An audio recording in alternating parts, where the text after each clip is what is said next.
আসসালামু আলাইকুম, সবাই কেমন আছেন? দেখুন বাচ্চারা পড়ালেখা করছে, ওদের পরীক্ষা চলতেছে। এই তোমাদের কি পরীক্ষা আজকে? সমাজ। তোমাদের তিনজনেরই সমাজ। তিনজনে কি একই ক্লাসে পড়ো? তোমরা কোন ক্লাসে পড়ো? পড়ে।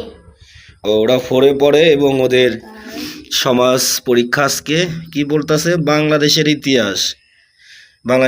আসলে ওদের আমি এই পড়া দিছি, এই সাবজেক্টটা দিছি।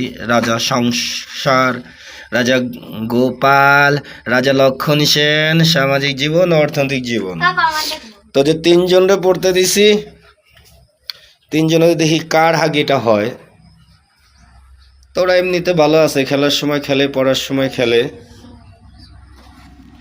তো আজকে হইলো বার্ষিক পরীক্ষা যাইতেছে 4র্থ শ্রেণীর।